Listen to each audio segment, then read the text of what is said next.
bienvenue. Je vais attendre que tout le monde se connecte et vienne sur le live avec Alexis Tournier. Donc on est aujourd'hui avec les 5 sens des cartes, donc moi-même, pour une interview avec Alexis sur l'intuition et la formation, comment se former aux arts divinatoires. C'est un peu ce qu'on va voir avec Alexis ce soir. Donc voilà, dites-moi en commentaire si vous m'entendez bien, si tout va bien, si vous l'image est ok, tout ça. N'hésitez pas à me dire. Alors, bonsoir Daniel. Daniel, peux-tu me dire si tu nous entends bien? Céline aussi, je vois qui vient d'arriver. Voilà, n'hésitez pas à me dire si vous m'entendez bien. Et on va... Le son est ok. Merci Stella, c'est très gentil. Ah, super, je suis super contente de vous voir. Alexis, bonsoir. Bonsoir Edine, bonsoir à tous. Mais merci pour avoir accepté cette interview sur Eh ben, ça la me fait... formation en nutrition. Ouais, merci à toi pour ton invitation, hein. Ça fait toujours plaisir de communiquer, de bavarder comme ça sur des sujets intéressants, pas toujours bien compris, pas toujours bien maîtrisés. Donc c'est bien. Exactement, le but justement de Cartomancie et compagnie, qui est mon programme mensuel d'interview, c'est à chaque fois, j'invite un ou une professionnelle de la spiritualité qui a soit créé des oracles en tant qu'illustratrice ou autrice, qui a écrit aussi autour de la spiritualité ou qui est voyant, voyante. Et le but, c'est de voir un petit peu sa vision actuelle de la voyance, de la spiritualité, de la cartomancie. Et donc, bah, tu étais l'invité tout désigné pour moi. Grâce à toi Je que suis très honoré, merci. la marmite. Voilà. Alors, je vais commencer par présenter un petit peu les 5 sens des cartes. Et puis après, ce sera à toi, Alexis, de te présenter, mais juste quelques mots, puisqu'on va passer par une interview un peu incongrue, Ouais, façon curious de Combini. Et puis après, on partira sur les questions un petit peu plus sérieuses. Voilà. N'hésitez pas à commenter et à aussi écrire vos questions, etc. au cours du live. On voit les commentaires, donc on prendra aussi le temps de faire un petit retour, évidemment. Alors, ben, les 5 sens des cartes, c'est mon compte Instagram, mon compte Facebook. Et donc, je suis Evelyne et cartomancienne. Donc, ça veut dire que je tire les cartes en consultation individuelle. Pour moi, j'ai 5 mots qui résument ma pratique. C'est comprendre la situation donnée, une problématique donnée dans laquelle vous êtes, cibler les potentiels, cerner les obstacles, connaître les options pour pouvoir se créer de nouveaux horizons, tout simplement. Et pour moi, la vision de la cartomancie, c'est vraiment quelque chose qui est fait pour tout le monde. Tout le monde a des ressentis, des intuitions. C'est quelque chose qu'on peut évidemment travailler. Et donc, voilà, il y a une histoire aussi un petit peu de vulgarisation et de balayer un petit peu les stéréotypes qu'on a autour de la spiritualité, de la cartomancie et de la voyance. Et c'est ce qu'on va voir ce soir, du coup, avec Alexis, qui est formateur, voyant, formateur aux arts divinatoires, pas n'importe quel domaine, non, effectivement, voyant, voilà. Si on me demande de formation de cuisine, j'aurais du mal. Les gens apprendront voyant, pas grand-chose, hein.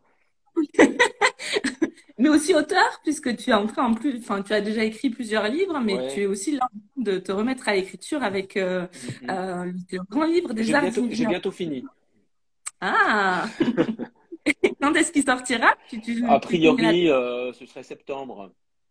Ah, ok, Je bah parfait. pensais que ce serait fin mai, début juin, quelque chose comme ça, enfin au printemps. Enfin, en tout cas, c'est ce qu'on m'avait dit. Puis en fait, finalement, je crois que c'est une collection qui va être voilà, un peu étoffée. Donc, je crois qu'ils vont sortir ça en septembre ou peut-être octobre, hein. Il y a toujours des retards, hein. C'est jamais des choses qui sont Ouais, parce que faites. ça arrivera tout à part en décembre, c'est bon, quoi. Voilà.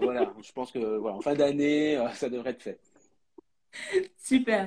Alors, ben, Alexis, est-ce que tu as envie de te présenter juste en une petite phrase avant Alors, qu'on passe un petit une peu à... petite phrase, alors bon, ok, je vais essayer de faire très très court. Ben oui, Alexis, j'ai 45 ans et depuis quasiment l'âge de 21 ans, je fais des consultations, donc de tarot au départ, de voyance, et puis très rapidement, effectivement, j'ai aussi développé des activités d'apprentissage et de formation. Et voilà, j'ai un peu deux casquettes, à la fois une casquette de consultant, enfin de praticien, c'est-à-dire voilà, fait des consultations pour des gens qui viennent me voir, et puis bah, une casquette de formateur. voilà, pour enseigner tout ça et voilà, que je fais avec beaucoup de plaisir, beaucoup de passion. Parce que je trouve qu'on apprend beaucoup, en fait, on apprend beaucoup soi-même en apprenant aux autres. Donc Oui, voilà, c'est un truc. Donc j'ai beaucoup appris. Je me suis formé moi-même en formant les autres. c'est super. Là, c'est le retour du Voilà, bâton. ouais, exactement. Alors, on voit déjà pas mal de commentaires, notamment Benoît Marine qui nous dit: Je suis les formations d'Alexis et j'ai énormément appris grâce à lui. Ah D'ailleurs, bah génial, super. en livre aussi. Donc voilà, ça. N'hésitez pas à nous dire si vous connaissez Alexis ou justement si c'est une découverte aussi. Alors, on est parti pour une petite interview très simple de quelques minutes. Le principe, je l'ai pris à Combini qui fait des interviews Fast and Curious avec ses Ouais, invités. Tu vas avoir deux items, il va falloir choisir entre les deux, par exemple thé ou café, et paf, il va falloir être direct. ok. Voilà. Alors, marathon ou trail? Ah bah trail. Ouais, parce qu'on sait que tu fais du sport aussi, c'est une partie, une composante importante de ta vie C'est à ça, côté. ouais. Et tant qu'à faire, bah, finalement, voilà, courir en nature, quand ça monte et quand ça descend, c'est plus intéressant que courir sur du plat, sur du bitume. Alors, sauf quand les villes sont très très jolies à regarder. Souvent, les marathons, c'est en milieu citadin. Mais c'est vrai que voilà, courir face à des panoramas de montagnes ou je sais pas, de plages ou de choses comme ça, voilà, ça permet vraiment de s'évader. Alors, Voilà. là, on est un peu plus tarot ou béline. Bah, tarot, Ouais. quand même. Méditation ou sport? Bah, sport, en fait. Parce que le sport est une méditation, au fond. C'est vrai. C'est vrai. En fait, on Lyon, peut, on peut, on peut méditer un peu partout, hein. Ah, désolé, je rajoute des trucs à chaque fois, je ne sais pas si j'ai le droit. ça va, ça va. Alors, Lyon ou Paris? Ah bah Parce que Lyon, t'es ouais, ouais, Lyon, d'accord. Compétition ou challenge plutôt personnel? challenge, Apprendre ou transmettre? transmettre, Lire ou écrire? bah, écrire. Consultation ou formation? Oh, ben, là, c'est compliqué parce que quand je suis que dans l'un, l'autre me manque. Euh, donc, bah, franchement, bah, j'ai des jokers ou pas? Ouais, allez, Ouais, un, eh ben voilà, joker. le joker. Passé ou futur? Ah, futur, Magie ou science? science, Pendule ou rune? rune, Ciel ou terre? ciel, Jour ou nuit? jour. Voyance directe, sans support ou cartomancie? Bah, finalement, voyance directe, Ouais. Film ou Netflix? film. Netflix, Réflexion ou... je m'emmerde un peu devant Netflix. Je trouve que ça. Il y a- ça manque de renouveau, c'est Bah, ça? je Un sais petit peu? pas, oui. Puis bon, je sais pas, il y a plein de trucs où j'ai pas accroché. Donc, plein de trucs, plein de gens me disent, ah, tu devrais regarder ça, c'est super, tout ça. Et en fin de compte, je me suis un peu emmerdé des fois. Donc, bon. Ok, du mal alors. Réflexion ou action? Bah, action. C'est Pape un ou diable? pape ou diable? Bah, diable. Bah, ça va avec l'action, hein. Oui, oui, oui, tout à fait, dans l'énergie. Tout à fait. Soleil ou lune?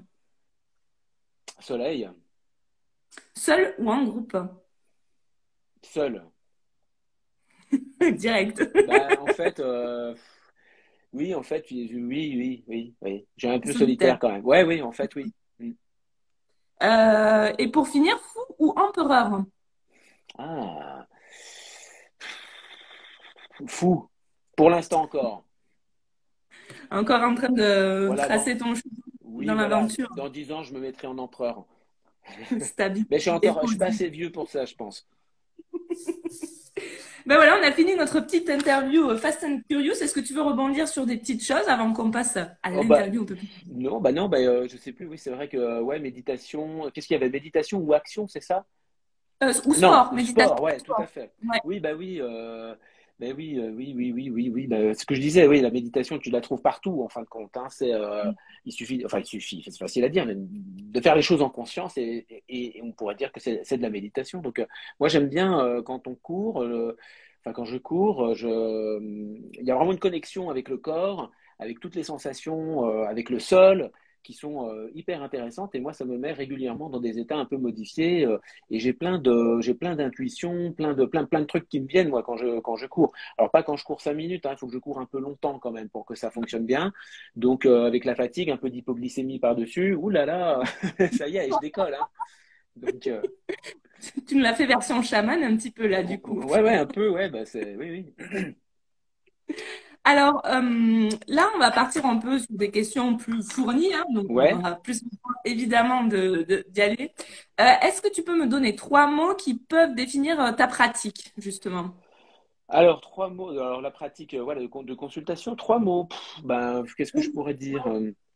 Ton originalité, en fait, ta petite touche.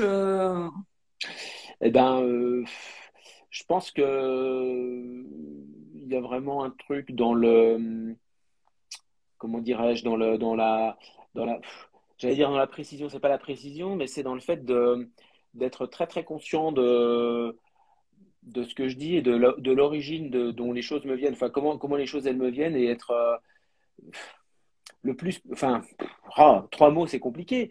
Non, mais je sais pas. Non, mais d'être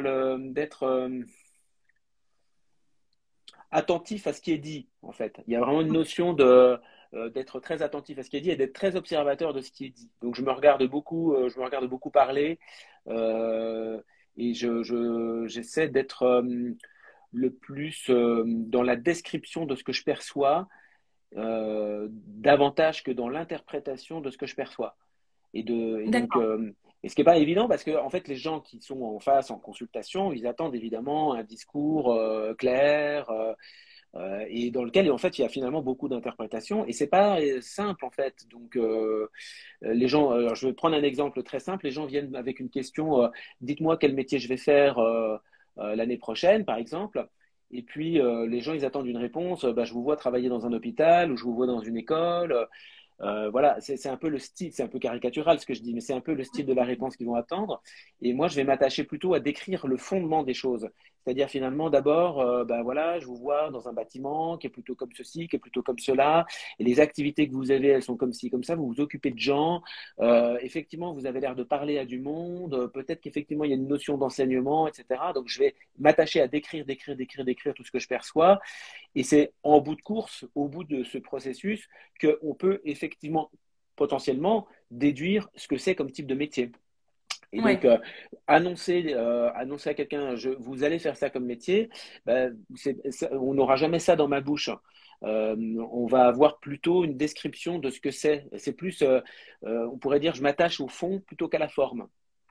Et, C'est une question aussi d'enfermer les gens. Si tu leur dis direct, ah peut-être, ben oui, bah, vous allez dans un hôpital, les gens vont se focaliser dessus, alors que peut-être il y a d'autres opportunités oui, aussi oui, voilà, ailleurs. tout à fait, c'est très restrictif, c'est une interprétation, ça pourrait correspondre à beaucoup de choses. Admettons qu'on voit l'univers un peu de la santé, l'univers de s'occuper des gens, une notion de voilà, de prendre soin des autres. En fait, c'est ça l'information de base.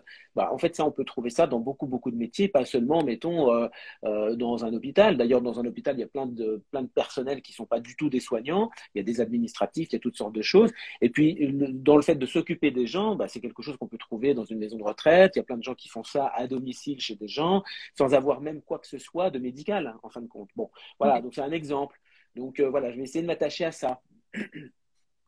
très bien. Et est-ce que quelle serait toi ta définition de l'intuition? C'est un peu une question que je pose à chaque fois aux interviewés Hmm. qui viennent là, pour avoir un peu leur Bah, définition à eux, la définition, si on ouvre un dictionnaire, hein, c'est très simple, hein, c'est une information obtenue de manière non raisonnée. C'est en fait la notion qu'il n'y a pas de raisonnement. Donc c'est une information qui semble jaillir vraiment de nulle part. Et on pourrait ajouter à ça, sans l'usage des sens conventionnels, moi j'aime bien dire que c'est une information qui arrive en conscience, qui arrive en tête, pour ainsi dire, mais sans l'usage des moyens conventionnels. Alors les moyens conventionnels, bah, c'est quoi? C'est parler, c'est réfléchir, c'est analyser, c'est les cinq sens, etc. Techniquement, voilà, quand on veut faire une expérience d'intuition pure, une expérience de voyance, on prend une photo qu'on met dans une enveloppe, enfin on demande à quelqu'un de prendre une photo, de mettre ça dans une enveloppe, une photo ou n'importe quoi, ça peut être un objet, et puis on va voilà, on va s'attacher donc du coup à décrire le contenu de l'enveloppe. On ne peut donc pas voir ce qu'il y a dedans, forcément, l'enveloppe est fermée, donc on ne peut pas voir, on n'a même peut-être pas le droit de toucher l'enveloppe, de la palper, tout ça, tout ça. Et donc, ce qu'on va finir par dire, donc il y a deux possibilités. Soit on parle au hasard et puis, C'est la chance. voilà, par chance, ça tombe à peu près juste, ou ça tombe complètement à côté de la plaque. Il y a beaucoup de chances que ça tombe en fait à côté de la plaque. Ou alors on met en œuvre son intuition et on va décrire, on va choper des éléments, on va capter des informations qui constituent finalement ce qu'il y a à l'intérieur de l'enveloppe. Bon, voilà. Alors l'intuition, c'est ça. Si on veut la mesurer, si on veut la voir, c'est ça en fait. Donc, et là, on voit bien qu'il n'y a pas de déduction, il n'y a pas d'analyse, il y a rien qui peut aider à dire, bah tiens, c'est plutôt comme ceci ou c'est plutôt comme cela, ça ressemble à ceci ou à cela. Bah voilà, ça peut être tout et n'importe quoi, il y a une infinité de possibilités. Donc voilà, c'est en gros, ce serait ça si on veut faire un test. Toi, c'est du coup, tu as une méthode dont tu parles beaucoup dans tes vidéos, ou c'est le Ouais, remote review, en fait, que nous a parlé, remote c'est viewing. Marie. Ouais, Pardon, désolée l'anglais. oui, Mais oui, donc c'est un peu cette façon de faire, de décrire, d'aller petit à petit, de oui, oui. sentir. Tout à fait. Moi, Et j'ai absolument rien inventé en la matière, hein, naturellement. Tout ça, ça vient de méthodologies qui sont issues de recherches scientifiques sur le fonctionnement de la perception, sur le fonctionnement cognitif, on pourrait dire, et de recherches qui ont été menées dans les années 50, 60, 70, au départ en France et après aux États-Unis. Donc, d'où le nom un peu, enfin, le nom américain, ça fait remote viewing. En français, la traduction, c'est vision à distance. C'est un peu bizarre, hein, vision à distance, je trouve. Donc, ça fait un peu, ouais, un peu on a mis des jumelles. ouais, voilà, c'est ça. Oui, c'est ça, ça fait un peu ça. Mais techniquement, voilà, c'est un ensemble de méthodologies, de protocoles, hein, c'est de la méthode. Le but, en fait, c'était aussi les chercheurs qui se sont penchés sur tout ça et qui ont mis au point ces méthodologies avaient pour objectif aussi de créer une méthode qu'on puisse faire apprendre, hein, qu'on puisse enseigner, voilà. Et donc, en suivant le protocole, en suivant un certain nombre d'étapes clés méthodologiques, bah, effectivement, on voit qu'on arrive à mettre en œuvre son intuition facilement, et puis surtout faire le tri, parce que c'est ça le plus dur, c'est faire le tri de ce qui nous arrive en tête. Parce que on est sans arrêt en train d'interpréter, on est sans arrêt en train de raisonner. Donc dès qu'on a trois, quatre intuitions, pof, ça y est, il y a le mental qui s'empare de ça, et puis qui fait sa tambouille, qui essaie d'analyser, qui essaie de réfléchir, qui essaie de trouver ce que c'est. Le mental joue à la devinette, et donc voilà, c'est tout le temps comme ça. Et Et voilà. justement, enfin, moi, dans les interviews avant, on a aussi beaucoup parlé de spiritualité. Est-ce que toi, Hmm. c'est quelque chose que tu mets dans l'intuition, à l'intérieur du mot spiritualité? Est-ce qu'il y a intuition? C'est deux choses complètement Bah différentes. oui, en fait, moi je le mets, mais au fond, bon voilà, la spiritualité, c'est, on va dire un état d'esprit, c'est, on va dire une sorte de philosophie de vie, un ensemble de centres d'intérêt. L'intuition, pour moi, c'est une capacité humaine, c'est une propriété de la conscience, on pourrait dire. Donc, c'est une capacité, c'est comme un outil qu'on peut développer, au même titre que la mémoire, par exemple. Donc, on peut développer sa mémoire, on peut l'entraîner, etc. On peut aussi donc entraîner son intuition, mais c'est pas parce qu'on va développer son intuition qu'on va devenir des grands sages avec un développement spirituel absolument spectaculaire. On peut rester con comme un boulon, voilà. Mais c'est vrai, même si on a beaucoup d'intuition, on en rencontre régulièrement. Donc, moi, j'ai rencontré des gens qui étaient voilà, très, très bons avec enfin, vraiment avec des capacités spectaculaires, mais enfin, qui avaient une spiritualité au ras des pâquerettes. Donc, bon, voilà. Et puis, l'inverse est vrai aussi, c'est-à-dire qu'on peut avoir un développement spirituel très grand, très large, etc., sans nécessairement avoir, je dirais, développé un intérêt particulier pour l'intuition. Mais c'est plus rare. Ouais. Généralement, quand on développe voilà, une spiritualité, voilà, qu'on est un peu comme ça, comment dirais-je, ouvert à un développement personnel et spirituel, bah, souvent, en fait, le développement de l'intuition, ça va de pair. C'est un corollaire, on pourrait dire. Par Mhm. conséquence, le développement spirituel amène le développement de l'intuition. Il me semble que ça va avec. On peut être intuitif sans être spirituel au final, Au quoi. final, oui, c'est un peu bizarre quand même, hein. Mais ça existe. Tout existe. Mm. On a un petit coucou de Céline de Meet Weekend, qui est aussi Ah que bah tu oui, très connais bien. bien. Bah, bien sûr. Salut Et Céline. quand et on a eu en interview aussi, la première à être interviewée par les 5 sens des cartes. Et on a beaucoup de tes, je pense, élèves qui sont au taquet, qui nous expliquent comment fonctionne justement l'intuition, les lieux cibles, etc. On Ah voit bah que ouais. tu as de très bons élèves. Bah, c'est très bien. Super. C'est bien fait. Attention, je surveille, hein. Ouais, attention aux notes. Est-ce que tu as une éthique par rapport à ta pratique, que ce soit en consultation ou en formation? Par exemple, au niveau, des fois c'est la santé, parfois c'est annoncer des choses comme la mort, etc. Comment tu te Ouais. positionnes par rapport à ces questions-là? Bah, c'est des questions qui sont un peu complexes, effectivement. Et puis, comme on est dans un métier qui est comme ça, qui est un métier pas réglementé, il n'y a rien qui vient dire ça, vous avez le droit d'en parler, pas le droit, etc. Enfin, il y a juste, on va dire, le droit commun, en fait, qui régit finalement ces activités. Donc, c'est à chacun de se trouver les sujets sur lesquels il est à l'aise ou pas à l'aise. Je crois qu'il faut faire très attention avec les thématiques de santé, la mort, etc. Moi, j'aborde pas ces sujets-là comme ça. Ça va vraiment, vraiment, vraiment dépendre de qui j'ai en face de moi et de ce qu'on me demande. Mais voilà, je ne vais pas du tout naturellement vers ça. Moi, dans mon éthique, oula, j'ai la montre qui se m'en marche toute seule. Non, dans mon éthique perso, l'idée, c'est que les gens qui viennent, moi, je considère que mon travail, c'est de renseigner les personnes en leur apportant des informations qui leur soient utiles qui leur soient utiles dans leur vie, dans leur choix, etc. Voilà, c'est vraiment apporter de l'information, du renseignement. Je suis comme un bureau des renseignements, en fait. Sauf que c'est de l'intuition, au fond, finalement. C'est de l'intuition, de la cartomancie, ce qu'on veut, voilà. Et donc, c'est de donner des informations un maximum pour que la personne elle reparte avec quelque chose qui soit utile. Bon, alors, est-ce que c'est très utile d'inquiéter les gens en leur indiquant que un tel va aller très très mal, que Bidule va connaître de gros gros soucis? Je pense qu'il faut faire très attention. Ça peut être important quand même de dire à des personnes, attention à ce que vous êtes en train de faire. Ça risque de ne pas fonctionner. Là, attention, il faudra vous soucier de ceci. Donc, il ne s'agit pas de, comment dirais-je, on n'est pas chez les bisounours, et puis il ne s'agit pas comme ça d'enjoliver et puis raconter de raconter des cracks pour faire plaisir. Mais voilà, nuire aux personnes, parce que ça devient nuisible en fait de s'entendre dire. Moi j'ai des clientes qui viennent des fois me voir, me disent oh là là, il y a 20 ans, j'ai rencontré une dame, elle m'a dit que à l'âge de 55 ans, mon mari allait mourir. Mais qu'est-ce que c'est que ça? C'est ignoble. Enfin, je veux dire, elles sont nulles, ces voyantes, ces cartomanciennes là qui font ça. Il faut partir. Enfin, voilà. Donc, bon, je crois que ça existe de moins en moins, ces trucs-là.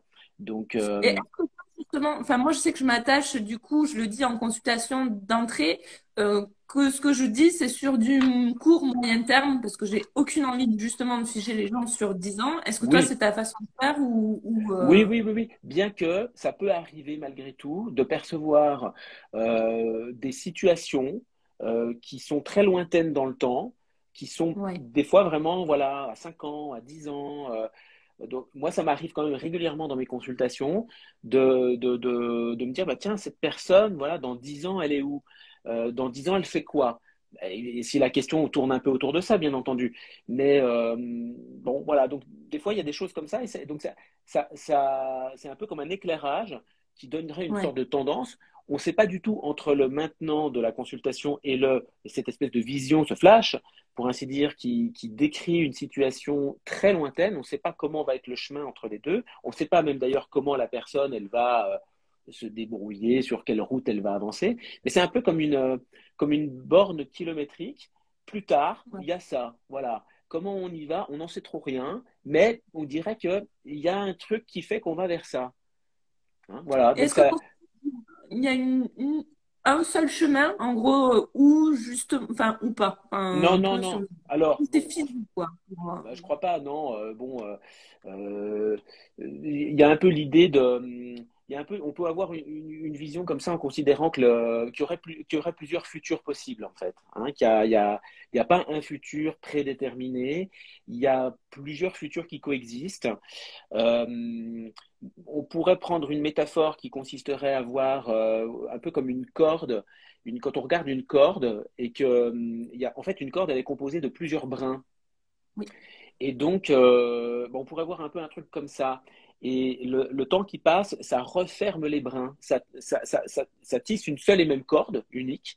Mais devant nous, il y a en fait plusieurs cordelettes, plusieurs brins, plusieurs, je sais pas comment ça s'appelle d'ailleurs, enfin, ouais, des brins, je pense. Donc, et donc, je crois que c'est ça qu'on voit. Alors, c'est vrai que cela dit, on voit quand même globalement une espèce de direction générale. ouais, Euh, et bien sûr, le fait de prendre conscience de l'avenir, ça permet aussi de le changer.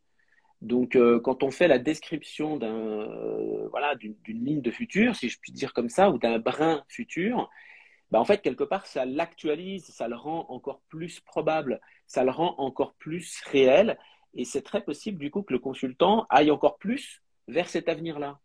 Donc, il y a une d'accord. espèce de boucle comme ça qui se fait. C'est un peu même d'ailleurs comme si dans une consultation, moi je trouve que dans une consultation, quand on parle vraiment de l'avenir, quand on est vraiment sur ça, eh ben, je crois qu'il y a même un acte de co-création. On crée quelque part le futur de la personne dans la consultation parce qu'on en parle. La personne, elle intègre des choses, elle voit différentes possibilités, puis il y en a une peut-être qui ressort le plus.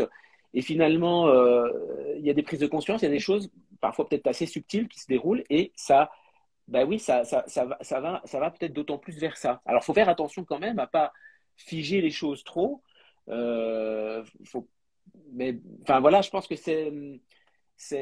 voilà, c'est un juste milieu à trouver. Hein. C'est ça aussi qui est une vraie question éthique aussi. C'est comment on dit les choses, comment on dit des choses qui sont pas forcément agréables à entendre. Voilà, et donc ça pose aussi cette question. On peut se tromper, voilà, faut faire gaffe. Il y a un vrai travail de conseil au final aussi derrière, parce que donner Ouais. l'information, c'est pas forcément utile justement pour la personne en face. Du coup, il y a un côté comme ça d'aller chercher des conseils, d'aller voir Ou- un petit peu les conseils ouais, qu'il peut recevoir. bah oui, bien sûr, voilà, ouais, ouais. Oui, ça sert je crois que ouais, ouais, c'est ce que je dis souvent, c'est que la divination, la cartomancie, il y a trois choses principales qui sont intéressantes à faire. Enfin, ça sert à trois choses principales, on va dire. La première chose, c'est représenter des situations ou des personnes.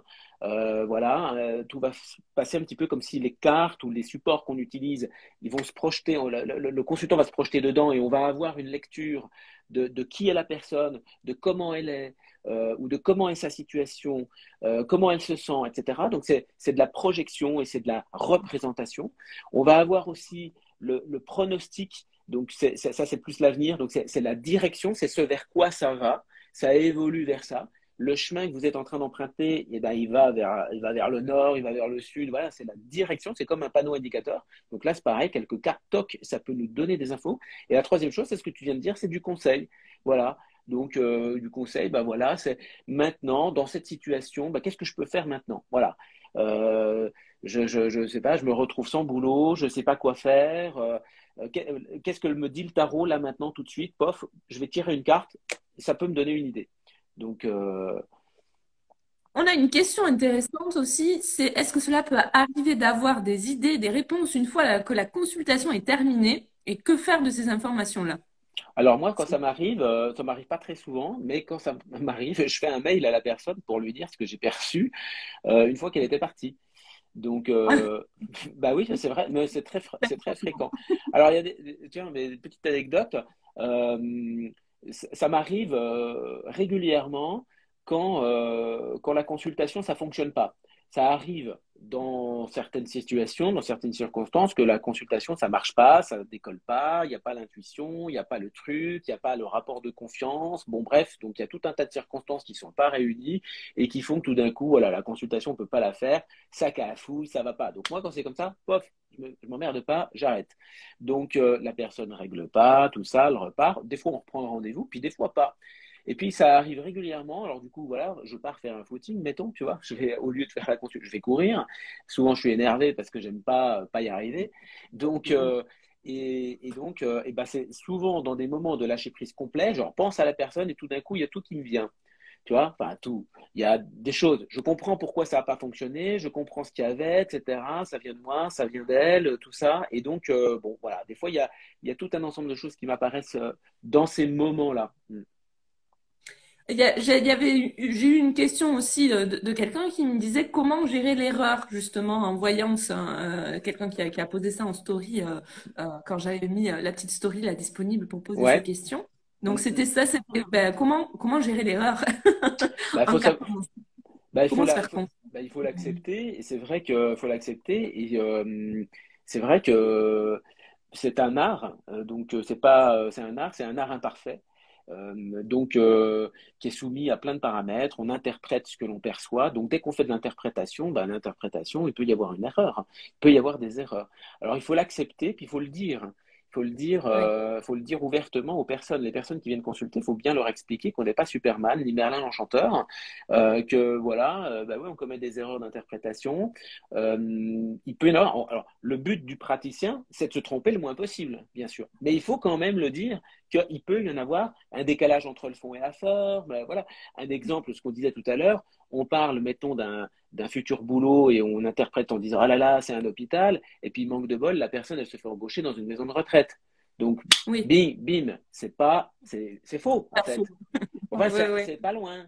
Ouais, on comprend. Hmm. Donc, des trucs comme ça, c'est très, très habituel dans la consultation.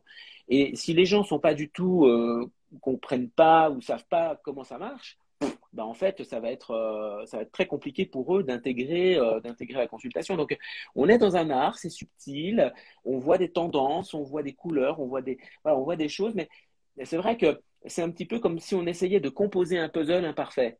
On a les pièces du puzzle en détaché.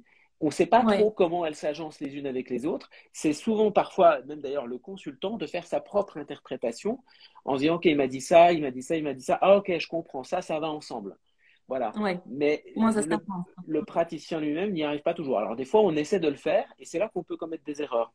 Voilà. Donc, il y a plein de paramètres qui font qu'on peut se tromper, qu'on peut parfois, voilà, je sais plus, bah, tiens, tout à l'heure, je voyais que la personne, elle avait deux enfants, j'étais persuadé que c'était deux garçons. En fait, elle avait deux filles. Bon, bah voilà, ça fait partie du truc. Tout le reste était correct, tout était OK. Et bon, bah sur ça, pourquoi j'ai pensé qu'il y avait deux garçons? En fait, elles avaient des personnalités assez fortes, ces deux gamines. Elles étaient Ah assez oui. énergiques, assez proches, elles faisaient beaucoup de sport. Bon, est-ce que c'est ça?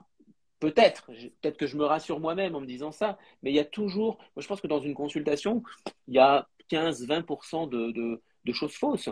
Donc il faut le dire en Oui. fait, il faut l'annoncer. Et quand on l'annonce, bah, c'est comme faut avouer à moitié pardonner, n'est-ce pas? Eh bien, quand on dit aux gens, vous savez, dans ce que je vais vous dire, soyez prudents, voilà, moi j'annonce la couleur au début de chaque consultation. Je dis aux gens, attention, avec ce que je vais vous dire, je vais faire tout pour être le plus précis possible, mais il peut y avoir des petites erreurs, des choses comme ça.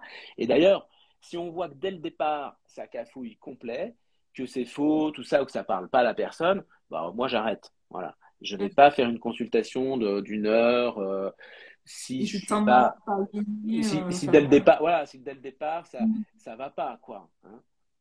je comprends. Mais là, c'est un peu l'exemple, enfin, on a un exemple en fait sur ce qu'on est en train de parler. Alors, c'est Mermet Sandra qui nous dit qu'elle a vu trois cartomanciennes qui lui ont dit à peu près la même chose, mais que ça ne s'est jamais produit. Mhm. Elle demandait si c'était peut-être potentiellement dans un avenir lointain. Alors ça, nous, on Oui. peut pas forcément. Alors ça peut être un avenir lointain ou c'est peut-être aussi un avenir, entre guillemets, un avenir parallèle. Si on... Ah oui. Des fois, bon, des fois il y a des choses un peu comme ça. Faut faire attention aussi. On ne sait pas trop comment dirais-je, le cas de cette personne. Il peut y avoir aussi, ce qui peut expliquer ça, c'est parfois, comment dirais-je, le voyant peut tout à fait parfaitement détecter le désir du consultant et prendre ce désir-là pour ce qui va se passer. Et parfois, c'est totalement différent, quoi. C'est pas parce que on désire faire ceci que c'est bien ça qui va se passer, quoi. Hein. Et c'est souvent le cas euh, le- il y a souvent des erreurs de consultation dans les affaires affectives, dans les affaires sentimentales, dans les affaires amoureuses. Euh, Il y a et beaucoup donc, d'enjeux. il Tu y a, te beau- il y l'expliques a- comme ça? parce qu'il y a Il y a des beaucoup enjeux de... émotionnels qui sont très Ouais. forts. Il y a aussi non pas une, mais deux personnes, le plus souvent. Et puis, ce qu'on arrive très très bien à voir en voyance, en cartomancie, etc., ce sont les enjeux affectifs, les enjeux émotionnels des personnes entre elles. Donc, on est tout à fait capable, par exemple, de voir que Pierre est très très amoureux de Marie, hein, et donc, ok, et que elle aussi. Bon, est-ce que pour autant ils vont se marier? Ben, en fait, on n'en sait rien. On voit que Pierre est amoureux de Marie, Marie est amoureuse de Pierre. Ok, c'est la seule chose dont on est certain. Mais Pierre, peut-être qu'il est amoureux aussi de Béatrice.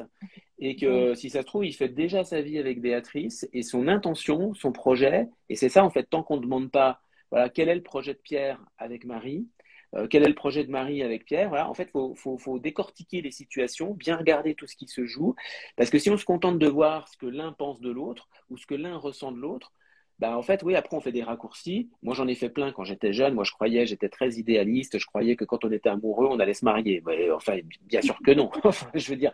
Donc, euh, donc voilà. Moi, j'ai fait plein d'erreurs comme ça, en interprétant de manière très, très abusive que si Pierre est amoureux de Marie, bah, c'est qu'il va l'épouser. Bah, non, pas du tout. Donc voilà. Donc, parfois, dans les, dans les erreurs qu'on me rapporte par rapport soit à des erreurs que j'ai faites moi-même, soit des erreurs de d'autres voyants, bah en fait, c'est souvent autour de choses un peu comme ça. Les Ouais. voyants se trompent souvent beaucoup plus sur les affaires amoureuses et les affaires affectives que sur d'autres choses qui sont quelque part plus carrées. C'est plus facile de parler de la vie professionnelle que de la vie amoureuse. Je trouve que c'est la vie amoureuse, c'est le plus touchy quelque part. C'est vraiment, moi, quand on me pose la question, je prends un temps de respiration pour un peu dégager Ouais, ouais, ouais, voilà, ouais. les attentes qu'il peut y avoir autour de ça parce que ça peut être très, très fort. Et c'est vraiment le moment aussi où je vous rappelle, attention, ce ne sont que des cartes, Bah bien etc., sûr, etc. bien sûr. Même si je le dis en début de consultation, je le rappelle aussi là pour Ben oui, remettre oui. les choses en contexte. Et c'est vrai que le consultant ou la consultante a aussi pas mal d'attentes. Il y a des enjeux contradictoires aussi dans la demande du consultant, des consultants. Et à la fois, les consultants, ils viennent pour avoir une sorte de parole de vérité, une parole la plus objective possible. Donc, première chose. Mais deuxième chose, ils veulent aussi être rassurés. Dites-moi que je suis la plus belle. Dites-moi que je vais devenir riche. Dites-moi que je vais épouser un homme célèbre. Enfin voilà, il y a un peu ce truc, je caricature, mais c'est un peu ce truc-là, quoi, en fait. Donc, et parfois, voilà, et puis parfois, il n'y a rien à voir. Donc, ben non, il n'y a pas de rencontre, il y a pas un homme riche et Ouais. célèbre là, désolé. Désolée. Je peux pas l'inventer. Est-ce que toi, tu consultes justement, parce que ça t'arrive peut-être avant, mais même encore, ou est-ce que en fait ton intuition au final personnelle te suffit, ou Ah, est-ce que vu je que t'as consulte? tout le Ah oui, temps, oui. t'as le Oh, ben, temps à consulter, tu vois, ou est-ce bah, que j'ai tu n'en as pas besoin? beaucoup. Bah, en fait, c'est vrai que je consulte pas beaucoup, mais je le fais de temps en temps. Alors, je consulte moi-même. Je me consulte moi-même. C'est bizarre comme phrase. C'est Du coup, tu consultes toi-même aussi. Non, mais voilà. Non, voilà. Moi, je me fais des tirages de géomancie, de Yi Jing régulièrement, quelques tirages de tarot de temps en temps. Voilà. Mais j'en fais pas très souvent, en fin de compte. Parce que, bon, c'est vrai que je sens bien les choses quand même. Je me trompe pas trop souvent, y compris des fois pour des enjeux où il y a de l'affectif, des attentes, voilà. Donc ça va. Après, j'ai beaucoup consulté de confrères dans mes 10 premières années. Oui. De confrères, c'était un peu dans le but de me former au fond. Finalement, c'était une façon de voir comment ils font les autres, comment ça marche. Enfin même les 5 premières années, j'ai consulté, j'en sais rien, j'ai peut-être consulté 300 personnes dans ma vie. Donc, ah oui, oui, j'ai dépensé beaucoup d'argent en consultant des gens et même des escrocs, mais vraiment notoires, des gens condamnés par la justice par la suite. J'ai appris ça par la suite. Donc, mais voilà, parce que je voulais voir ce que c'était. Et donc, j'ai pas été déçu hein, pour certains. Hein. C'était non, mais voilà, ça a été hyper intéressant, hyper enrichissant. Mais là aujourd'hui, non, non, j'ai vraiment plus du tout de, enfin, je consulte pas du tout. Ça, c'était tout à fait frénétique quand j'étais jeune. Aujourd'hui, bon, pas tellement, non. Voilà, j'ai un conjoint qui sent bien les choses, donc souvent je demande l'avis, voilà, l'avis de quelques personnes assez intuitives autour de moi. Mm. Et justement aussi, est-ce que finalement cette intuition, elle t'aide dans ta pratique professionnelle, mais par exemple pour créer des formations, comme tu le fais là, en te disant, bah, tiens, bam, il y a telle thématique qui me vient, il faut que je travaille sur ça, ou Mm. tiens, je vais tester cette méthode-là parce que je sens que, est-ce que, voilà, est-ce que cette intuition, tu l'utilises sur Bah le oui, côté pro? ouais, ouais, j'utilise, de toute façon, j'utilise mon intuition tout le temps, en fait. Ouais. Donc dès que j'ai un peu des décisions à prendre, des choix à faire, etc., me pose toujours de base la question, OK, ce truc-là, je le sens comment? Voilà. Ouais. Comment je le sens? Si je fais une formation sur ça, comment je le sens? Donc là, c'est purement intuitif, etc. Et puis, évidemment, après, il y a d'autres paramètres qui rentrent en ligne de compte parce que je connais bien les gens aussi qui me suivent, les abonnés de la newsletter, etc. Donc, il y a des choses, je sais que ça fonctionne mieux que d'autres. Il y a des sujets qui intéressent pas du tout, puis il y a des sujets qui intéressent beaucoup.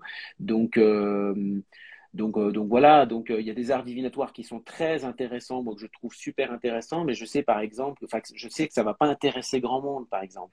Enfin voilà, C'est quoi? Est-ce que tu pourrais nous donner des exemples? bah par exemple des arts divinatoires comme tu vois, je veux dire les oghams. Je sais pas si tu vois ce que c'est.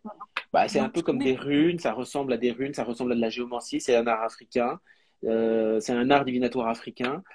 Bon voilà, c'est hyper intéressant, mais c'est tellement abstrait que Ouais. voilà.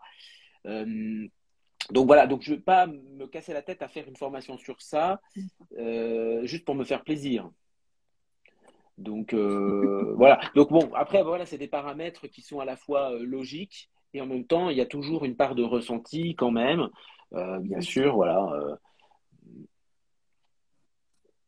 Et est-ce que, comment t'es tombée aussi dans la, enfin, ok, voyant, tu nous as expliqué un petit peu, c'est quelque chose que tu as fait assez jeune. Au final, Hmm. j'imagine que c'est un canal qui s'est ouvert. Tu me dis si je me Ah trompe, non, pas non, bah, c'est ça, ouais, j'ai toujours, enfin, forcément. Mais du coup, le côté, pourquoi tu t'es dit un jour, tiens, je vais enseigner, je vais me lancer dans l'information, surtout que on est sur quelque chose assez, il y a quelques années encore, assez tendancieux, là, de moins en moins en ce moment, où ça s'ouvre oui, oui, vraiment. oui, oui, oui, oui. Ben, Qu'est-ce quand qui je, t'a donné envie? quand j'ai démarré, en fait, on était avant les années 2000, hein, donc déjà, donc, voilà, hein, donc c'était quand même la fin des années 90, 99, 2000, 2001, voilà, dans ces années-là. Donc en fait, à ce moment-là, je faisais mes premières consultations, et puis je fréquentais une librairie ésotérique à Lyon dans laquelle il y avait plein d'activités un peu comme ça, un peu alternatives, un peu perchées. Et dans cet endroit-là, il y avait des gens qui donnaient des cours de tarot. Et un jour, la dame, elle m'attrape par le col, elle me dit, ah ben tiens, enfin, elle allait arrêter ou moins en faire. Bon voilà, puis elle m'a un peu conseillé bah, peut-être que je pourrais enseigner le tarot aussi. C'était un peu quand même osé parce que bah, finalement, j'étais dans ce métier-là que depuis 3 4 ans. Est-ce qu'à 25 ans, j'allais déjà donner des cours de tarot? Enfin, je trouve ça un peu. Enfin, moi, rétrospectivement, je suis très content de l'avoir fait, mais je me dis, bon sang, mais quel culot! Franchement, enfin, et moi d'ailleurs, ça me viendrait. Enfin, je sais pas, c'est drôle parce que donc du coup, j'ai commencé à donner des ateliers de 2 heures le mercredi soir, une fois tous les 15 jours, et puis on prenait 3 cartes et on les méditait ensemble et on parlait. C'était une espèce de débat comme ça. Et moi, ça m'a vachement formé, ça m'a vachement appris des choses. Et j'avais des gens, des fois dans le groupe, qui connaissaient le tarot depuis 25 ans. Voilà, et c'était moi leur prof. Enfin, c'est le monde à l'envers. Enfin, je veux dire, c'est comme si je donnais un cours de tennis à Federer. Ça n'a aucun sens. Non, mais imagine. Enfin, tu vois, c'est donc, ben, bon, voilà, donc en fait, j'ai beaucoup appris comme ça et puis bah, ça s'est fait un peu comme ça. Je sais pas, ça a fonctionné. Après, je trouve que j'ai écrit un bouquin aussi avec un peu le même genre de culot. Et puis ça a marché en fait. Ça a fonctionné. Donc les ateliers d'une hebdomadaire sont devenus des journées qui sont devenus des week-ends. Et puis voilà, ça s'est formalisé comme ça. Et en fait, j'ai beaucoup aimé ça. J'ai un truc de je pense que j'ai dans il y a du j'aime bien la pédagogie, j'aime bien enseigner. Ouais. Donc c'est Je vrai ressens. que je pense que j'ai des facilités là-dedans. Donc voilà, j'aime bien expliquer les choses et tout ça. J'ai un esprit assez carré, cartésien, logique. En fait, j'ai fait plein de maths et de physique dans mes études et j'en ai conservé à la fois un intérêt pour ça, j'adore. Et puis, bah, en fait, une espèce d'esprit méthodique en me disant, OK, si les gens, je veux qu'ils apprennent ça, qu'ils aient compris ça à la fin de la formation, alors il va falloir leur expliquer ça et ça d'abord. Voilà. Et donc, tout s'organise comme ça, comme un organigramme. Ouais, c'est très carré, en fait, quelque part. Voilà. C'est drôle de parler comme ça, alors que mon travail, c'est d'être dans l'intuition, quoi. Hein. Ouais. Mais je trouve que tu dénotes aussi par ce côté-là. Moi, je sais que bah, le tarot, j'y connaissais pas grand-chose avant de suivre ta formation. Et le fait d'avoir comme ça une pédagogie très claire, précise, sachant que moi, j'ai fait une formation pour être prof de français langue étrangère. Ah, Et ouais. voilà. Et donc, si tu veux, tout ce que j'ai appris, de la façon de fonctionner pédagogiquement parlant, je l'ai beaucoup retrouvé en fait dans Mm, tes mm. formations. C'est ce qui m'a tout de suite plu et je pense que c'est ce qui plaît aussi Bah beaucoup ouais, ouais, aux non, mais gens. c'est sûr. Ah bah les retours que j'ai sont super positifs, en tout cas sur ça. Ouais, ouais, ça c'est sûr. Parce que c'est très terre à terre, très clair. Tu donnes des conseils très utiles, pratiques, on peut tout de suite adopter. Et ça nous lance dedans sans aucun complexe, en fait, je trouve. Mhm. Et ça, c'est très bien parce que, Mm, enfin, mm. sur les arts divinatoires où il y a une notion et une espèce de cliché comme ça, que c'est pas pour tout le monde, qu'il Ah faut bah avoir oui, qu'il faut avoir. Là, pof, t'arrives maintenant, ben voilà, la carte du bah oui. bachelor, pop, pop, vous regardez ça, ça, Ouais. ça. Bah oui, c'est ça, mais c'est vrai, bah, en plus c'est ça. Enfin, je veux dire, bon, voilà. Donc, C'est, oui, bah, c'est un alphabet, en fait, c'est une langue, un art divinatoire. Les cartes sont des mots de vocabulaire. En fonction de la façon dont ça se positionne, et ben, on forme des phrases. Voilà, cette carte-là, cet endroit-là, c'est plutôt ceci, c'est cela, etc. Enfin, oui, on pourrait vraiment faire de la grammaire. Moi, j'adore la grammaire en plus, donc. Et moi, je le vois, enfin, surtout en particulier le tarot, après, ça s'adapte ou pas. Enfin, l'oracle de Béline, peut-être un petit peu moins, mais vraiment comme un conte initiatique, évidemment, Oui, c'est vraiment une histoire qui est là. Et du coup, en fonction de où on place les cartes, on peut voir une bande dessinée se oui. faire, des personnages qui parlent, qui se tournent le dos, qui s'ignorent Mais complètement. c'est clair. Après, on peut vraiment, et c'est ça d'ailleurs l'art. Dans art divinatoire, il y a art, et c'est ça en fait aussi, c'est cette inspiration qu'on peut avoir, où voilà, on va se positionner quatre ou cinq cartes en formant une ligne, ou en formant un carré, ou je sais pas quoi, une étoile, ce qu'on veut en fait. Et puis, voilà, il faut inventer ces méthodes, il faut se laisser aller là-dedans, et c'est ce que tu dis, voilà, les cartes qui se regardent, etc. Ça raconte quelque chose, et hop là, il y a un message qui émerge. Et c'est ça, c'est quand il y a justement le hop là, le message qui émerge, bah putain, mais c'est ça qui compte, c'est ça, elle est là l'intuition en fait. Et c'est ça le message, et c'est ça qu'il faut dire, qu'il faut arriver à exprimer aussi. Hein. Des fois, c'est pas évident. Hein. Non. Et d'ailleurs, il y a les oracles d'Aël qui me dit, mais maintenant, c'est toi le fédéraire de la carto, Alexis. Ah bah elle est gentille, ok. Ouais, donc il y a beaucoup de gens qui confirment ton côté pédagogique et très cartésien, Hmm.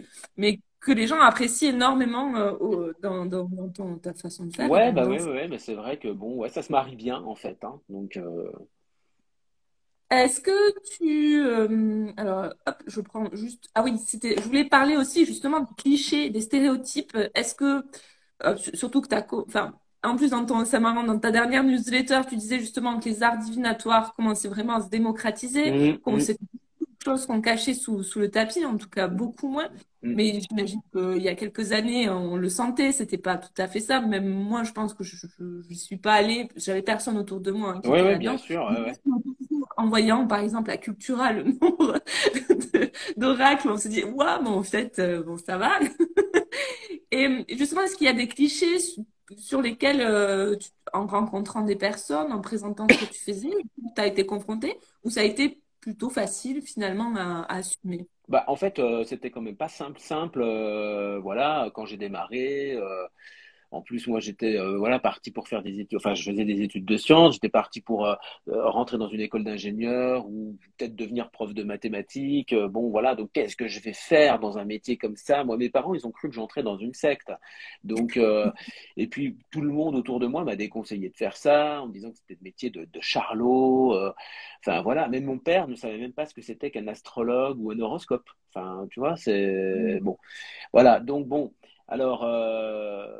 Bah, ça n'a pas été simple. Aujourd'hui, ça va beaucoup mieux, c'est beaucoup plus simple, hein, effectivement. Donc, on voit bien qu'il y a quelque chose qui est beaucoup plus, oui, qui est beaucoup plus démocratisé. On se cache moins, voilà. Même si ça reste, voilà, quand on va voir son banquier, puis qu'on dit, bah voilà, vous faites quoi dans la vie?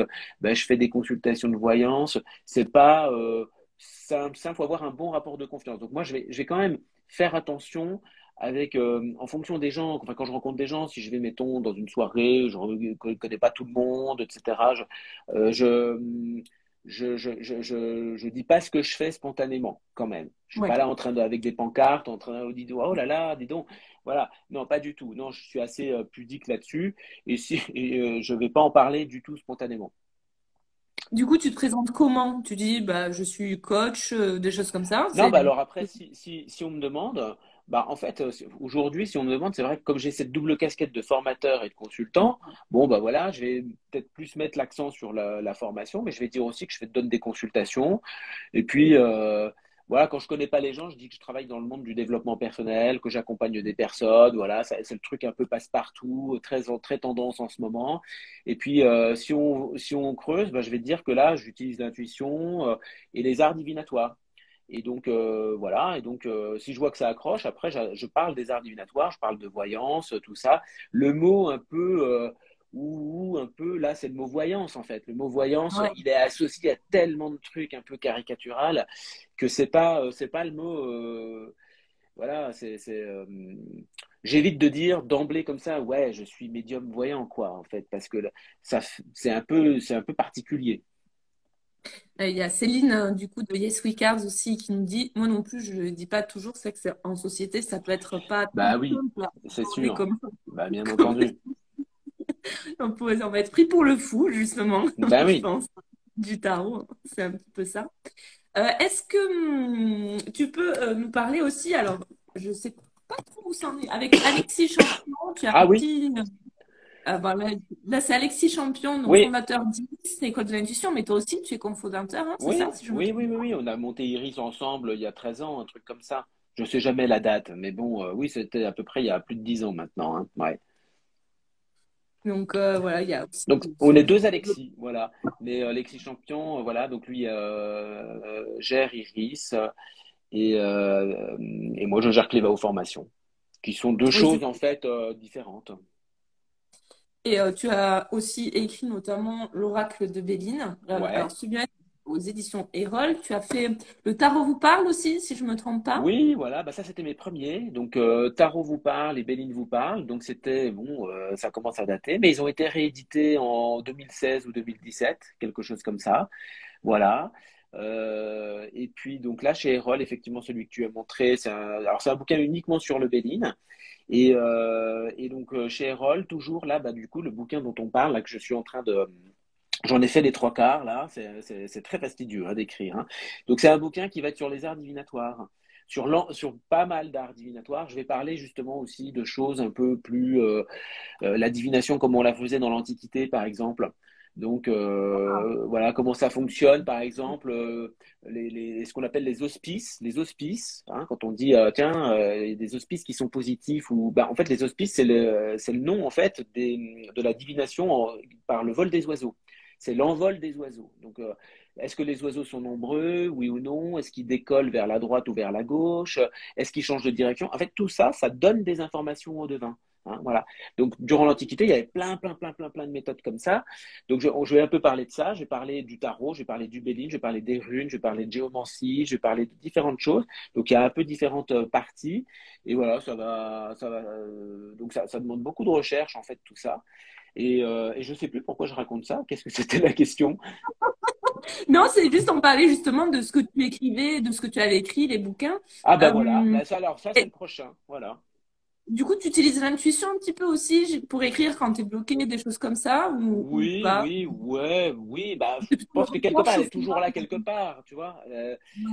Je pense aussi que l'inspiration et l'intuition, ce sont des choses qui sont très poreuses, et puis bah, ça c'est vrai qu'après, bah, ça c'est vrai pour tout travail d'écriture, pour tout processus d'écriture, il y a vraiment le matin quand je me mets dedans, c'est hyper laborieux, c'est difficile, il me faut une demi-heure pour commencer. Et puis après, on rentre dans un truc qui ressemble un peu à un état modifié. Ouais. En anglais, on appelle ça le flow. Et là, ça coule, ça vient, on voit pas le temps passer, c'est facile, c'est fluide. Et donc là-dedans, il y a des connexions, il y a des choses qui sont, il y a beaucoup d'intuition à ce moment-là. Voilà, et puis ça va durer, je sais pas, une heure ou deux, puis après j'arrête. Voilà, donc c'est Là, tu compliqué nous d'arriver à parlais. caser des séquences d'écriture là au milieu. Hein. Ouais, Mm. ouais, oui. Oui. Tu nous parlais que tu te renseignais beaucoup au niveau histoire, etc. On voit aussi dans tes formations que tu aimes beaucoup avoir des intervenants extérieurs de plus en Mm. plus, mais Ouais, des intervenants extérieurs qui sont, bah, par exemple, parce que je vois qu'on parle de l'oracle G ouais, dans ouais, les bah dans oui. les formations. Donc il y a Gérard Barbier avec qui tu as fait la formation l'oracle G, qui est Ouais, l'auteur de l'oracle. ouais, Il y ouais. a aussi Isabelle Naldoni, c'est ça, qui a travaillé sur un Oui, magnifique livre, le tarot et son histoire, bah en oui, parce fait. qu'elle est historienne, hein, donc c'est son métier. Et donc voilà, moi je pense que c'est une des plus grandes spécialistes de l'histoire du tarot en France. Hein. Et qu'est-ce que ça t'apporte à toi d'avoir ce genre de personnes, de Bah, personnes? c'est hyper enrichissant. D'abord, j'apprends moi-même. Voilà, déjà, je trouve que c'est très utile. Et puis, bah, c'est un peu cette idée de. Enfin, moi, je pense qu'on est plus intelligent en assemblant plusieurs intelligences. Donc, le travail collectif, il est toujours plus intéressant que le petit travail individuel, même si dans l'interview tout à l'heure, j'ai dit que j'aimais bien la solitude. Voilà, je pense que bon, bah, c'est toujours pareil. Enfin, dans cette idée de transmettre, de faire savoir, c'est plus intéressant. C'est intéressant d'avoir des gens, d'autres discours, d'autres points de vue. Euh, Gérard, il a fait un jeu qui est super, qui fonctionne énormément. Enfin, je veux dire, c'est le troisième jeu le plus vendu en France. Donc, il a un rapport super touchant avec son jeu, ses oracles. Il en fait d'autres en plus. Donc, Ouais. et sa manière de consulter est très, j'allais dire, elle est très maligne. Il y a quelque chose une spontanéité là-dedans qui est très chouette à voir. Donc, c'est intéressant de partager ça, évidemment. Je me serais pas du tout vu, moi, alors que le créateur, il est à 300 km de chez moi, je me serais pas vu, moi, faire une formation sur l'oracle G sans lui demander. Enfin, je veux dire, ça m'aurait Mm. paru insensé. Donc voilà, donc on a fait ça ensemble, il a accepté, c'était super, on a vraiment passé un bon moment. Et d'ailleurs, je crois qu'il y a Henri qui est sur le fil et je lui fais coucou s'il me voit, je ne sais pas s'il est là encore, mais j'ai vu passer son nom, c'est pour ça que je dis ça. Et, euh, et donc voilà, donc c'est super intéressant d'avoir d'autres intervenants. Et là, un petit peu tes prochaines actualités sur les formations. Qu'est-ce que c'est? Bah, là, il va y avoir quelques masterclass intéressants sur la pratique professionnelle. Je ne connais plus du tout les dates, ni même l'ordre dans lequel on va travailler, mais on va, Sur on va revenir .com. avec Didier Gutmann, je crois que c'est en février, fin février. On va parler de la consultation et de aussi bah, quand ça se passe pas bien avec le consultant, comment on fait, quoi, en fait, comment on gère la relation et comment on gère aussi la relation à l'argent dans un métier qu'on voit aussi, parce qu'il y a beaucoup d'idées reçues avec l'idée d'un métier gouverné par un don, une générosité, cette idée que le voyant devrait être dans une posture sacrificielle. voilà, si vous avez un don, madame, eh bien, vous ne devriez pas demander de l'argent. Enfin, je veux dire, bon, ça, c'est des choses dont il faut se sortir très, très vite. Mais bon, du coup, voilà, on a quand même un fond avec tout ça. Donc, comme Didier, c'est un grand spécialiste des arts divinatoires, surtout du Yi Jing, mais qu'il est coach aussi et spécialisé dans les situations de crise, entre parenthèses. Donc c'est Parfait. Pour le moment actuel, c'est parfait. voilà, c'est ça. Donc c'est hyper intéressant d'avoir son regard, son approche. Qu'est-ce qui se joue dans une consultation entre un praticien qui doit donner des infos et puis un consultant qui lui doit écouter, mais qui a aussi envie d'entendre certaines choses, etc. Comment on gère le fait d'avoir des choses à dire qui sont pas plaisantes, etc. Donc voilà, on va parler de ça. Donc c'est le premier qui va avoir lieu. Voilà. Puis bah, il y a plein de choses, mais je peux pas tout dévoiler là parce qu'il y a des choses qui sont pas encore stabilisées. Donc,